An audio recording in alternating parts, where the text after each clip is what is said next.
Today, after reviewing the evidence that law enforcement has collected thus far, I am filing a criminal information charging Tyler James Robinson, age 22, with the following crimes. Count 1, aggravated murder, a capital offense, for intentionally or knowingly causing the death of Charlie Kirk under circumstances that created a great risk of death to others. Count 2, felony discharge of a firearm causing serious bodily injury, a first-degree felony. The state is further alleging aggravating factors on counts 1 and 2 because the defendant is believed to have targeted Charlie Kirk based on Charlie Kirk's political expression and did so knowing that children were present and would witness the homicide. The state is also charging defendant with count 3, obstruction of justice, a second-degree felony for moving and concealing the rifle used in the shooting. Count 4, obstruction of justice, a second-degree felony for disposing the clothing he wore during the shooting. Count 5, witness tampering, a third-degree felony for directing his roommate to delete his incriminating texts. Count 6, witness tampering, a third-degree felony for directing his roommate to stay silent if police questioned him. And count 7, commission of a violent offense in the presence of a child, a Class A misdemeanor, for committing homicide knowing that children were present and may have seen or heard the murder and did so based on Charlie Kirk's political expression. Also, following the press conference, I am filing a notice of intent to seek the death penalty. I do not take this decision lightly, and it is a decision I have made independently as county attorney, based solely on the available evidence and circumstances and nature of the crime. Because we are seeking the death penalty, the defendant will continue to be held without bail in the Utah County Jail. Turning to the 10-page information, these are the allegations. On September 10th, 2025, at approximately 12:23 p.m., Charlie Kirk was shot and killed while speaking to a large crowd on the campus of Utah Valley University in Orem, Utah. Police found the suspected murder weapon, a bolt-action .30-06 rifle, nearby.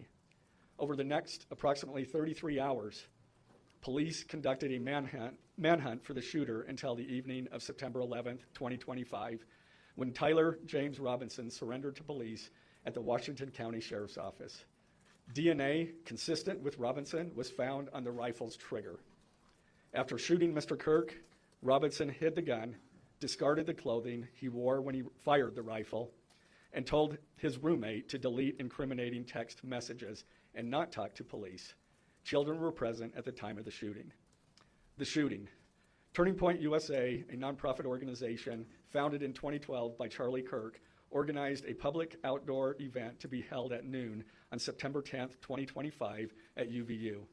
The event was the first in a series of similar events to be held at college campuses nationwide. Mr. Kirk is a well-known conservative activist, famous for these type of events where he discusses various political issues and debates with audience members. His events and comments have garnered a significant number of supporters and drawn the ire of many who disagree with his political views. The event at UVU was announced far in advance and garnered significant publicity and interest. Consequently, several hundred people attended. Mr. Kirk was interacting with the crowd before the event officially got underway. Then, at approximately noon, Mr. Kirk seated himself under a portable canopy behind a table and microphone. He began speaking to the crowd and fielding questions from attendees, a format Mr. Kirk commonly used at his events. Mr. Kirk allowed his questioners to approach a microphone positioned directly in front of him. Mr. Kirk's team members were very close to him on his right and left, as well as some behind his canopy and others at various close locations near him. The large crowd surrounded Mr. Kirk on three sides. Temporary metal fencing separated attendees from Mr. Kirk by only a matter of feet. Directly above and behind Mr. Kirk was the UVU Hall of Flags, an indoor walkway spanning several hundred feet with floor-to-ceiling glass windows which overlooked the plaza where Mr. Kirk was seated. People were in the walkway at the time of the shooting. Approximately 15 minutes into the event, Mr. Kirk was answering a question about mass shootings by transgender individuals when a gunshot rang out. The bullet struck Mr. Kirk in the neck. He slumped to the ground almost immediately. The bullet's trajectory passed closely to several other individuals beside Mr. Kirk, including the questioner who was standing directly in front of Mr. Kirk. Children were visible near Mr. Kirk's stage when he was shot. Mr. Kirk was rushed to a nearby hospital where he was declared deceased. The medical examiner's report is still pending. So UVU surveillance. So at the moment of the shot, a UVU police officer was watching the crowd from an elevated vantage point. As soon as he heard the shot, he began to scan the area for threats. Believing the shot came from a rifle because of its sound, he looked for potential sniper positions. He noted a roof area approximately 160 yards away from Mr. Kirk as a potential shooting position and rushed there to look for evidence. The suspected shooting position is adjacent to an open, publicly accessible walkway. To access the suspected location, a person must climb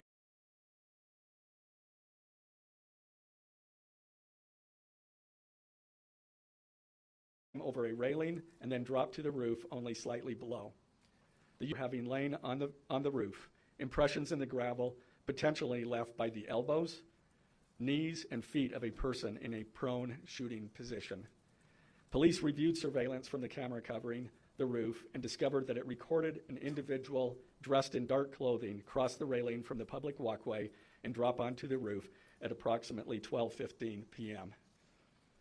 Although the individual moved out of the camera's view for a short time, the camera again captured the individual running across the roof and then low crawling to the area the UVU officer recognized as where the suspected sniper had dropped into a prone shooting position. After a short time, which matches the known time of the shot, the individual arose and ran across the roof to the northeast. This discovery led to an intensive review of UVU surveillance recordings to attempt to track and identify the suspect. Surveillance revealed the following. At approximately 11:51 a.m., the suspect entered campus from the north. He is seen wearing a black shirt with an American flag in the center, a dark baseball cap, and large sunglasses.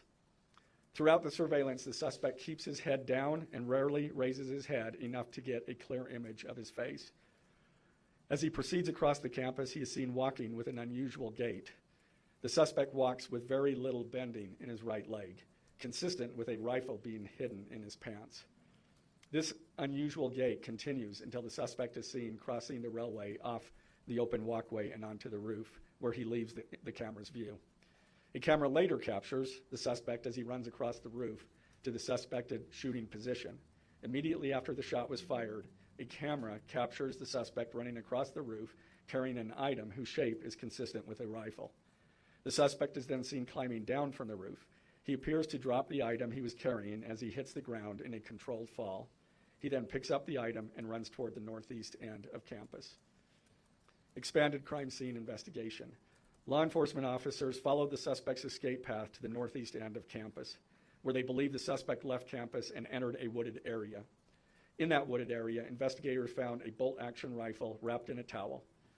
The rifle contained 1 spent round and 3 unspent rounds. This is consistent with the facts officers observed at the time of and immediately after the shootings. No shell casings were found on the roof, suggesting a bolt action rather than an auto-loading weapon, and only a single round was fired. Each round in the rifle contained an etched inscription as follows.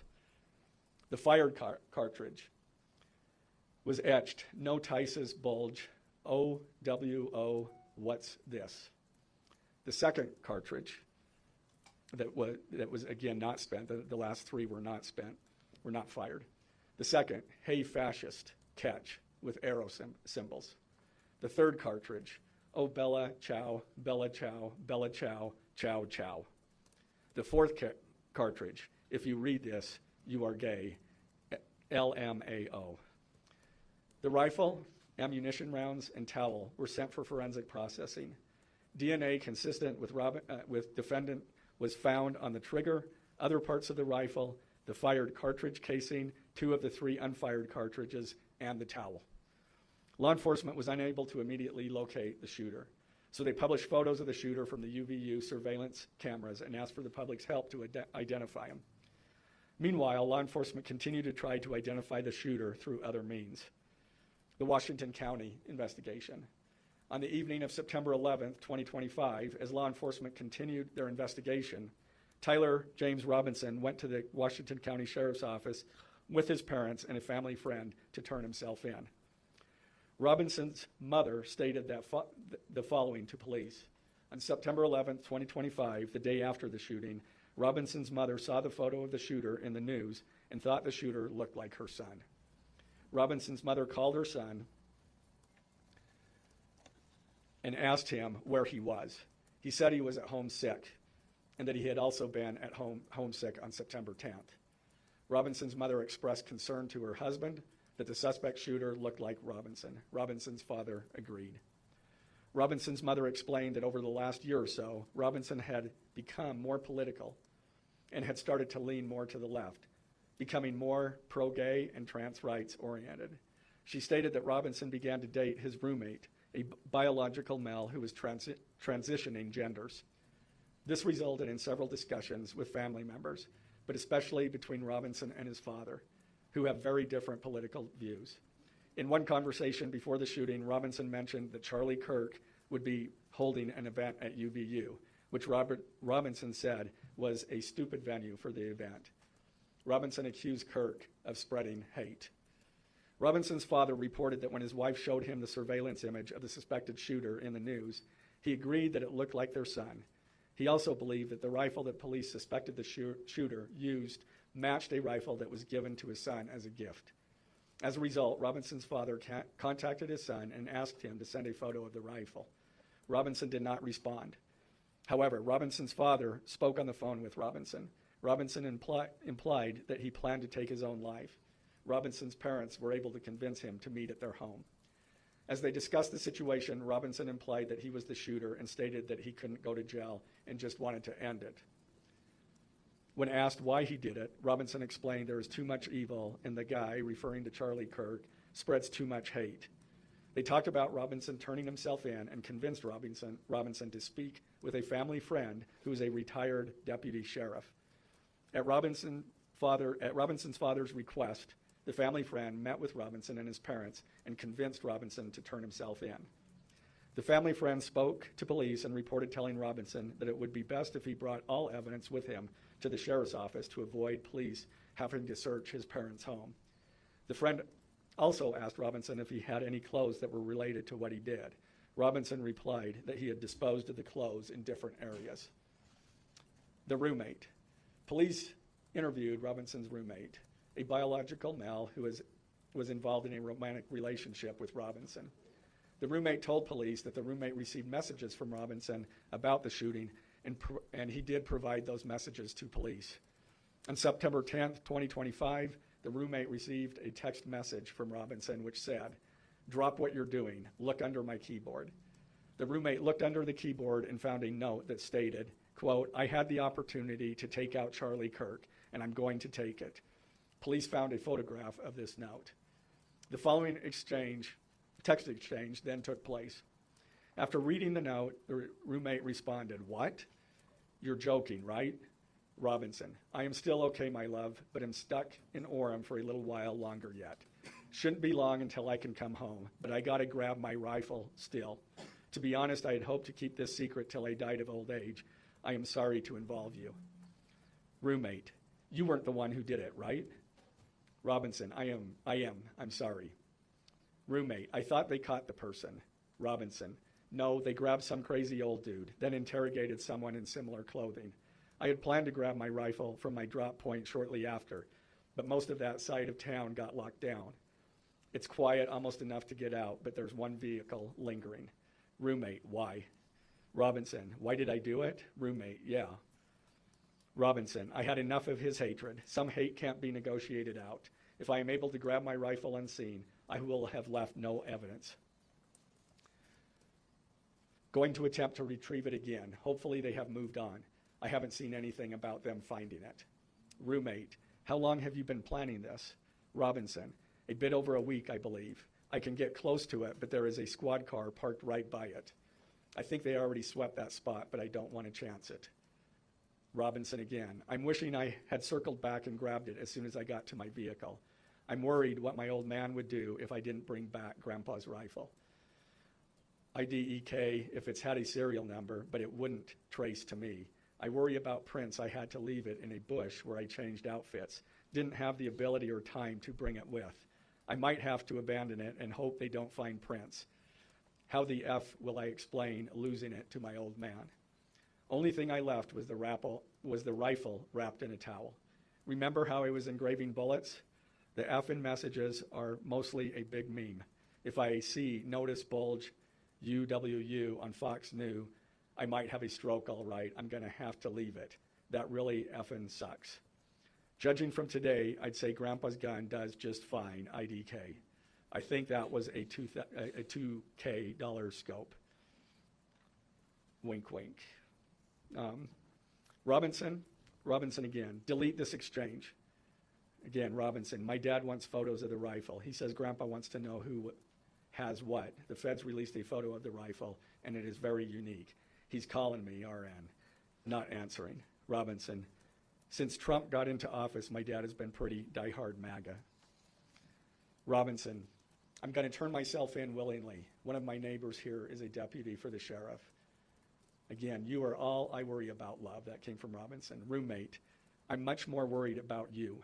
Robinson, don't talk to the media, please. Don't take any interviews or make any comments.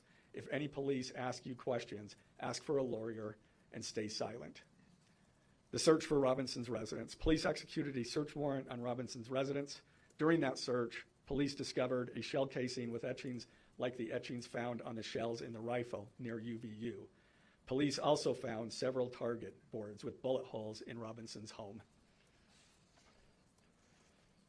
Now, as I stated in the beginning when I read those allegations, these are allegations. And like the evidence set forth in this statement, those allegations, what you've heard from the media, even from state and federal officials, has not been tested in the crucible of a jury trial. I understand the public's desire to know the facts. My own family members have pressed me for information. Why are we reluctant to share the details of the investigation itself and comment on the case? Because I want to ensure a fair and impartial trial. I became a prosecutor because of my love for the ideals of this great country and the principles embedded in our Constitution.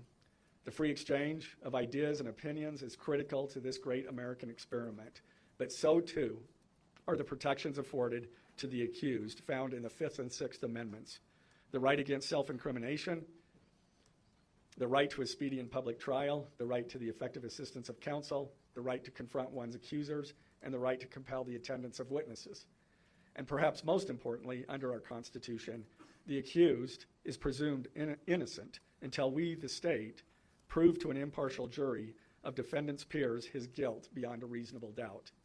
That jury cannot rely on our allegations, on what they hear in the news, or on what they hear from a public official. The jury is the sole trier of fact, and they will ultimately determine those facts based on evidence a trial judge has determined is admissible. Again, as prosecutors, we bear the burden to prove guilt beyond a reasonable doubt. But make no mistake, we welcome this burden.